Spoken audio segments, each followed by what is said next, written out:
6,000 so far, and the epicenter of the earthquake itself was the western city of Zahov, which was the worst hit. 2/3 of the casualties, as far as we know so far, have come from that area. One of the first heart-wrenching videos that emerged after 9:20 p.m. local time when earthquake struck last night was from a hospital in Zahov that collapsed and buried the hospital staff underneath.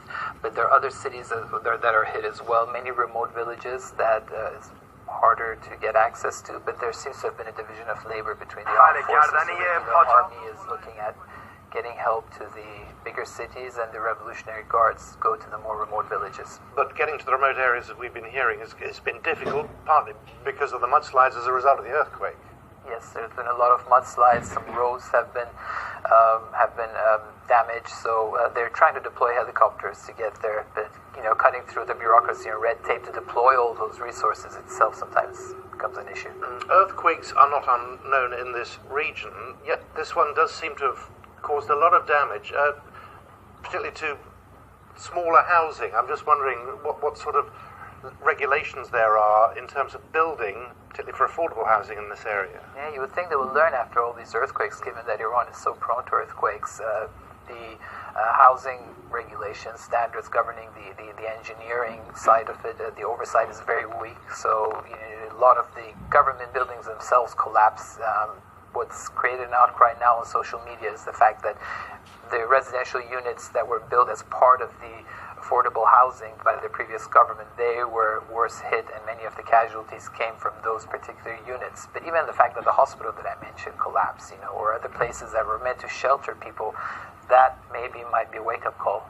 Well, you mentioned sheltering of people. That's going to be a huge issue in the coming days, isn't it? Because thousands and thousands of people are now without homes. The Iranian Red Crescent has said 70,000 people have so far been made homeless and need to get, we need to get aid to them as quickly as possible, distributing tents, restoring power to those areas. The government is promising that within the next 24 hours, power would be restored to most of the areas. But if you look at the social media now, you would see many users still anecdotally uploading videos, pleading for help, saying that we haven't seen any rescue help, we haven't seen any power being restored. So it's difficult to get a clear perspective when you don't have a presence there. Given where this has happened, which is on the border between Iran and Iraq, what are the chances of one country helping the other if they can travel just a few miles to offer help?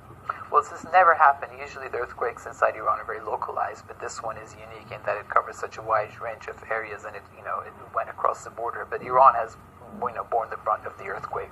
Most of the casualties are from Iran, and the infrastructure is there. The Iranian rescue workers have dealt with this before, so I don't think they'll be needing any help as such from Iraq. And in terms of that infrastructure, power, water, these are obviously things they're going to have to sort out in the coming hours. Absolutely. I think that they said that they've tried to distribute tens of thousands of bottles of water for the people. As the water hasn't been restored yet, electricity, gas, but luckily the communications is up well. People can still upload videos, you can make calls. Many of these providers are providing free calls to those areas for people to stay in touch, so that's good. Well, it's good to come down and talk to us about it. Siavash Adlan from the BBC Persian Service. Thank you.